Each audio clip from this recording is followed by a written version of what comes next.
आर्यन तिवारी और आप देख रहे हैं केमिस्ट्री विद आर्यन तिवारी। तो हमने पिछले वीडियो में बात किया था और संख्यक गुणधर्म के दूसरे पॉइंट को, जिसमें हम कहते हैं कि जो है क्वथनांक का उन्नयन क्या होता है उसके बारे में बात किया था। इस वीडियो में बात करेंगे हिमांक के अवनमन के बारे में, तो और उससे रिलेटेड जो है उसके क्वेश्चंस को देखेंगे। ठीक है, तो हिमांक का अवनमन क्या होता है? देखिए, हिमांक का अवनमन होता है कमी।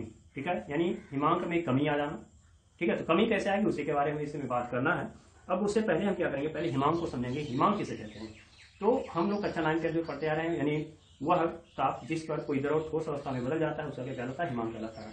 ठीक है, अब कहने का अर्थ तो वही है, लेकिन हम थोड़ा सा 12th लेवल पर पहुंच गए तो थोड़ा सा हम अलग तरीके से पढ़ेंगे। कैसे कि अगर कोई द्रव है वो ठोस में कब बदलता है? जब द्रव का जो वाष्प दाब है वो ठोस के वाष्प दाब के क्या हो जाए? बराबर हो जाए, तो हमें कहेंगे वह ताप वह क्या कहलाएगा? उसका हिमांक कहलाएगा। यानी जिस ताप पर किसी द्रव का जो वाष्प दाब है वो ठोस के वाष्प दाब के क्या हो जाएगा? बराबर हो जाएगा, तो हमें कहेंगे कि वह जो है उसका हिमांक है। ठीक है, तो यहाँ पे बात करते हैं, उसका डिफिनेशन लिख लेते हैं।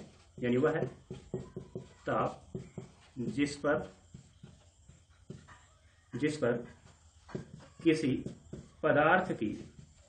किसी पदार्थ की द्रव तथा ठोस प्रावस्थाओं का वाष्प दाब बराबर हो जाता है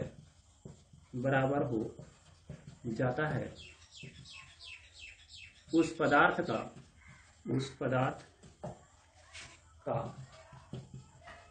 हिमांक कहलाता है। उस पदार्थ का हिमांक कहलाता है। बात समझ आया? यानी जिस ताप पर किसी पदार्थ की जो द्रव तथा ठोस प्रावस्थाओं का जो वाष्प दाब है वो जब ये बराबर हो जा रहा है तो हम कहेंगे उस पदार्थ का वह ताप क्या होगा? हिमांक कहलाएगा। ठीक है, अब बात करते हैं कि हिमांक का अवनमन क्या होता है। अवनमन मतलब कमी कब होती है? तब कहेंगे जब किसी शुद्ध विलायक में अवाष्पशील विलेय मिलाया जाता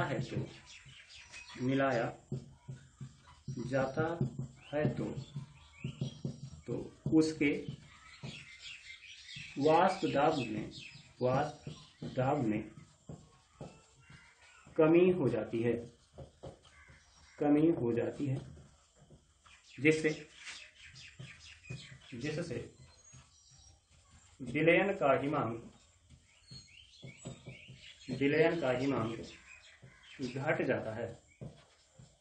घट जाता है। ठीक है, तो विलयन तथा विलायक के हिमांक के अंतर को हिमांक का अवनमन कहते हैं। बस में है, यानी जब किसी शुद्ध विलायक में अवाष्पशील विलेय मिलाया जाता है तो उसके वाष्प दाब में कमी आ जाती है। ठीक है, जिससे विलयन का जो हिमांक होता है वो घट जाता है। यानी विलयन तथा विलायक के हिमांक के अंतर को हम क्या कहते हैं? हिमांक का अवनमन कहते हैं। तो इसको थोड़ा समझते हैं कि जैसे मान लीजिए आपने कोई विलायक लिया है जो शुद्ध अवस्था में है।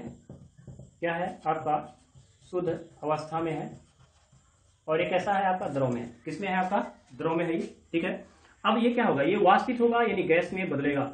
ये गैस में क्या होगा? बदलेगा। तो बताइए कि अगर द्रव से आपको ठोस में लेकर जाना है, इसका मतलब है कि यहाँ पे अगर ये ज्यादा गैस में बदल रहा है, इसका मतलब गतिज ऊर्जा इसकी क्या है? ज्यादा है, काइनेटिक एनर्जी ज्यादा है।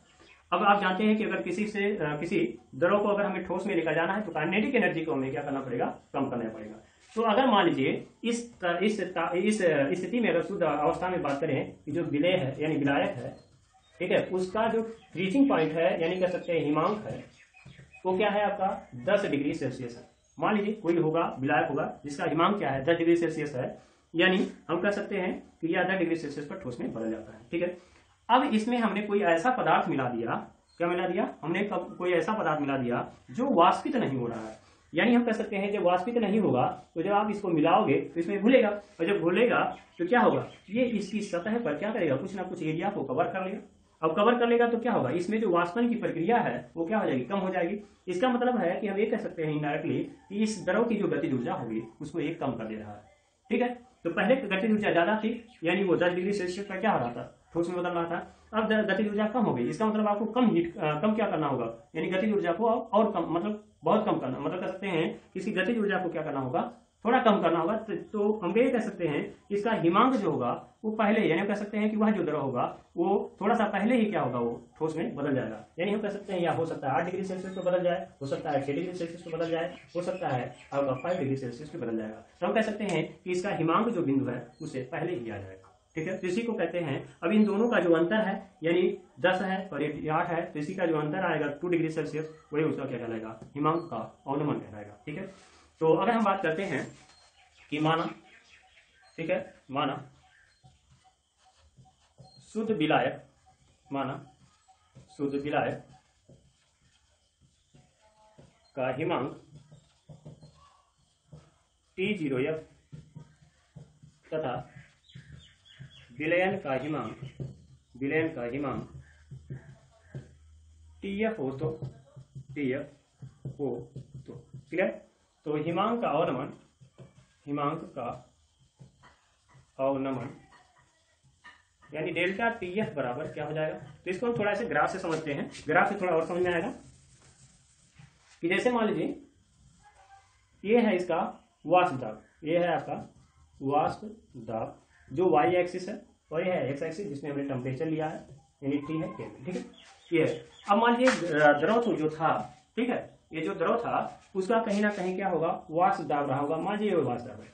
अब आपने क्या किया है, उसको द्रव से ठोस में लाना है, यानी हिमांक, उसको जब ठंडा करेंगे तो वाष्प दाब में क्या हो जाएगी, कमी आएगी, और एक स्थिति ऐसी आ जाएगी कि वह क्या हो जाएगा, वो ठोस में बदल जाएगा, वो ठोस में क्या हो जाएगा, बदल जाएगा। तो हम ये कहेंगे कि इस समय यहाँ पर जो था ये द्रव का वाष्प दाब था, अब इसको कम करते लाए, जैसे ही वो ठोस, यानी ये यहाँ पर ठोस में बदल रहा है, यानी ठोस के वाष्प दाब क्या होगा, जैसे ही बराबर होगा तो वह क्या होगा, ठोस में बदल जाएगा। तो हम ये कहेंगे कि यह जो है विलायक है, ये क्या है, विलायक है, और इसका जो टेम्परेचर होगा वो क्या होगा, मान लीजिए यहाँ आ रहा है, तो शुद्ध विलायक का जो हिमांक है, यानी जिस ताप पर वो ठोस में बदल रहा है वो क्या है आपका T0F।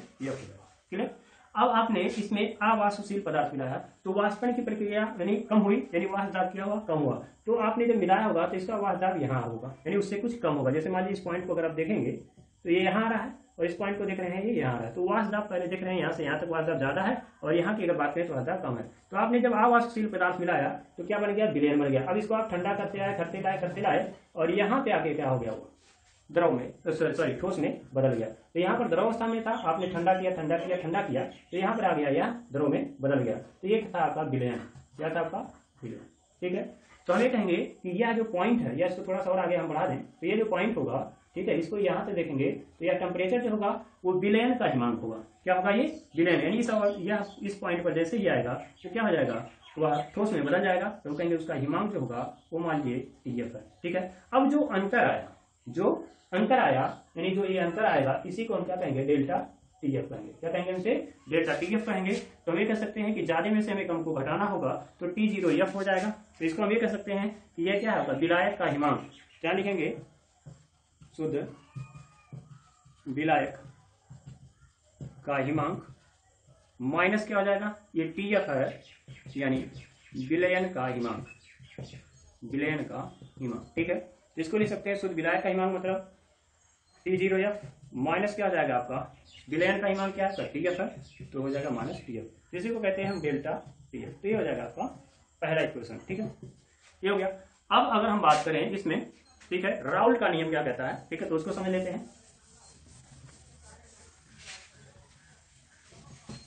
तो राउल्ट का नियम क्या कहता है, अगर उसको हम समझें, ठीक है,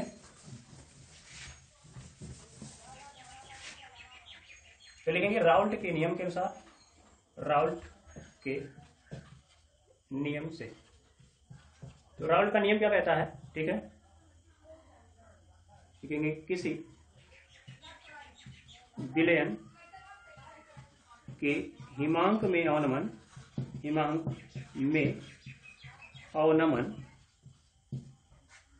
उसके मोललता के समानुपाती होता है। क्लियर। तो उसने क्या कहा, यानी राउल्ट के नियम के अनुसार अगर बात करें तो किसी विलयन के हिमांक में जो अवनमन होगा उसके मोलरता की क्या होगा, समानुपाती होगा। ठीक है, तो इसको हम लिख सकते हैं कि delta T F is proportional to क्या हो जाएगा, मोलरता के, जहां एम जो है, जहां एम बराबर क्या हो जाएगा आपका, मोलरता हो जाएगा। क्लियर।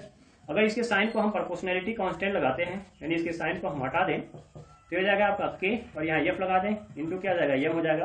ठीक है, तो एक फार्मूला मिल जाएगा, इसको इक्वेशन नंबर हम सेकंड मान सकते हैं। ठीक है, तो जहां लिख लेंगे के एफ मोलल अवनमन स्थिरांक है, मोलल अवनमन क्या है, स्थिरांक है। ठीक है, अब यहाँ पे अगर हम बात करें, ठीक है, तो यहाँ मोललता बराबर आप जानते हैं, क्योंकि आप जानते हैं कि मोललता बराबर क्या होता है, तो हमने पहले पढ़ा है कि मोललता बराबर होता है आपका विलय के मोलों की संख्या। तो विलय के मोलों की संख्या को हम एनबी से रिप्रेजेंट कर सकते हैं, बटे क्या होगा, विलायक के मोलों की, सॉरी विलायक का द्रव्यमान, तो लिखेंगे डब्ल्यू ए, विलायक का द्रव्यमान हो जाएगा। अगर इसको ग्राम में लिख रहे हैं तो यहाँ 1000 से क्या कर देंगे, मल्टीप्लाई कर देंगे। अब यहाँ पर विलय के मोलों की संख्या है, तो इसको लिख सकते हैं विलय का भार बटे अणुभार। तो अगर हम बात करें यहाँ delta T F equal to K F into विलय का भार मतलब डब्ल्यू बी लिख सकते हैं। अब ये डब्ल्यू बाई डब्ल्यू एम, तो एम नीचे आएगा, तो हम लिख सकते हैं एम बी इंटू क्या हो जाएगा, डब्ल्यू ए, इसमें है आपका ग्राम में है, और 1000 से आप क्या कर देंगे, मल्टीप्लाई कर देंगे। ठीक है, तो ये आपका फार्मूला बन गया, और ये बहुत ही इंपॉर्टेंट फार्मूला है, जिसकी हेल्प से हम ये कह सकते हैं कि हम मोलर अवनमन निकाल सकते हैं, मोलर उन्नयन स्थिरांक निकाल सकते हैं, या कह सकते हैं कि विलय का द्रव्यमान निकाल सकते हैं, विलय का अणुभार निकाल सकते हैं, और विलायक का द्रव्यमान निकाल सकते हैं। तो इससे क्वेश्चन बहुत बनने की पॉसिबिलिटी है, तो ये बहुत ही इंपॉर्टेंट कह सकते हैं कि इक्वेशन है, या कह सकते हैं कि यह समीकरण है। ठीक है, तो इसे नोट कर लेंगे। अब इसमें एक और बात कर लें, अगर तो बात करते हैं यहाँ पर मोलर अवनमन स्थिरांक। तो क्वेश्चन जो है वो आपका पूछ सकता है कि मोलर अवनमन स्थिरांक क्या, किसे कहते हैं। तो हम जानते हैं कि अभी हमने पढ़ा कि समीकरण 2 से, अगर उसी में देखेंगे समीकरण 2 से अगर हम देखें 2 से, तो हमने क्या पढ़ा, delta T F equal to क्या था आपका, के एफ इंटू क्या था आपका, एम था। ठीक है, तो हम ये कह सकते हैं कि अगर हम एम बराबर एक मान लें, यदि एम इक्वल टू क्या जाएगा 1 हो जाए, तो हम ये कह सकते हैं, तो delta T F equal to क्या जाएगा, के एफ। ठीक है, यानी हम ये कह सकते हैं कि अगर हमारा विलयन एक मोलर हो, क्या हो, एक मोलर हो, तो विलयन का जो हिमांक अवनमन होगा उसके क्या होगा, मोलर उन्नयन स्थिरांक के बराबर होगा। ठीक है, तो हम ये कह सकते हैं किसी एक मोलर विलयन का के हिमांक का अवनमन क्या कहलाता है, मोलर अवनमन स्थिरांक कहलाता है। नाम ये मोलर, मोलर मतलब एक मोल की बात करोगे। ठीक है, यानी एक मोलर विलयन, ठीक है, में का हिमांक का अवनमन, ठीक है, उसका क्या कहलाएगा, मोलर अवनमन स्थिरांक कहलाएगा। तो लिखेंगे एक मोलर विलयन का हिमांक, विलयन का हिमांक अवनमन उस विलयन का मोलर अवनमन स्थिरांक कहलाता है, स्थिरांक कहलाता है। क्लियर। अब बात कर सकते हैं इसको अथवा करके दूसरा एक परिभाषा लिख सकते हैं कि अगर एक मोलर की बात किया जा रहा है, तो एक मोलर मतलब क्या होगा कि एक मोल आपने विलय मिलाया है, एक मोल विलय किसमें मिलाया है आपने, 1000 ग्राम, या हम कह सकते हैं 1 किलोग्राम विलायक में। जब हम क्या करते हैं 1 किलोग्राम विलायक में या 1000 विलायक में, 1000 ग्राम विलायक में अगर हम 1 मोल विलय मिला देते हैं तो विलयन कैसा हो जाता है, 1 मोल हो जाता है। ठीक है, तो हम ये कह सकते हैं यदि, ठीक है, यदि किसी विलायक के 100 ग्राम, 1000 ग्राम या 1 किलोग्राम विलायक में अवाष्पशील विलय का 1 मोल उपस्थित है तो या हो तो विलयन के हिमांक का अवनमन, विलयन के हिमांक का अवनमन, विलयन के हिमांक का अवनमन उस विलयन का मोलर अवनमन स्थिरांक कहलाता है, स्थिरांक कहलाता है। ठीक है, ले लेंगे इसे KF क्या है आपका, KF से प्रदर्शित करते हैं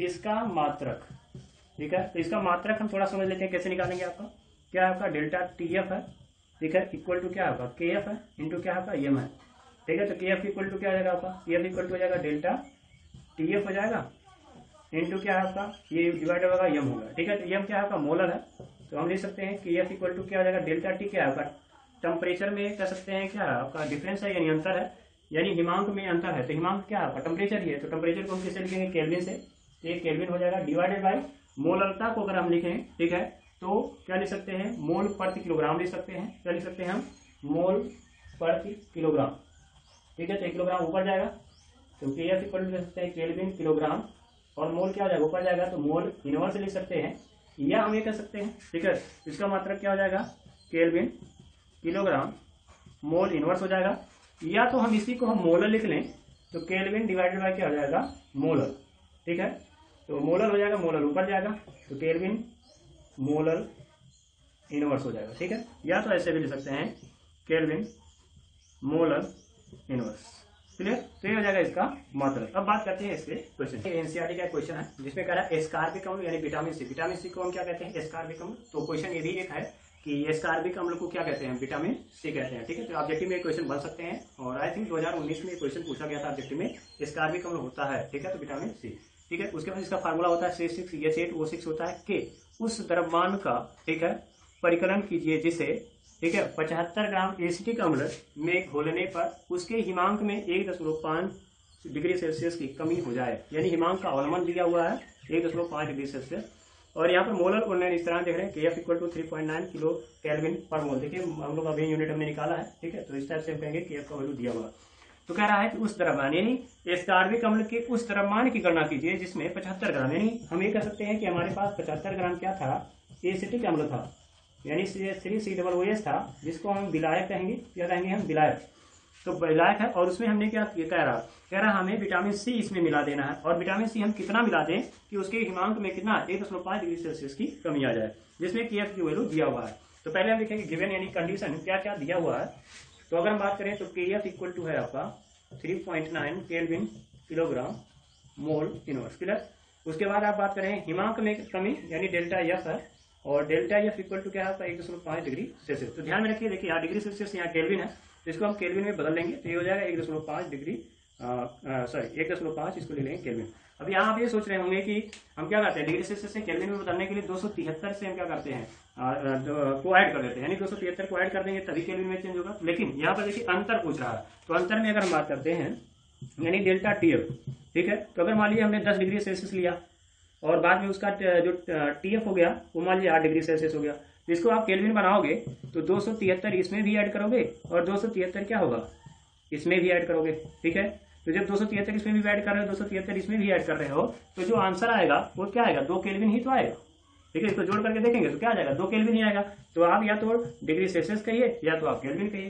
तो यहाँ ध्यान में रखेंगे अगर डेल्टा TF है तो क्या होगा जितना डिग्री सेल्सियस होगा उतना ही केल्विन हो, क्लियर। क्योंकि आप क्या कर रहे हो 273 से 10 डिग्री सेल्सियस में आप क्या कर रहे हो जोड़ रहे हो, तो इसमें भी तो जोड़ना पड़ेगा, ठीक है। यानी 273 को घटा दोगे खत्म हो जाएगा, बचा क्या आपका 80 सॉरी 10 में से 8 करेगा 2, यानी इसको केल्विन बदल दिए, ठीक है। तो डिग्री सेल्सियस अगर बात करें तो उतना केल्विन भी होता है। तो अगर डिग्री सेल्सियस दिया हुआ है तो आप कंफ्यूज नहीं होंगे, उसको हम केल्विन में लिख लेंगे, उसके बाद सेम, ठीक है।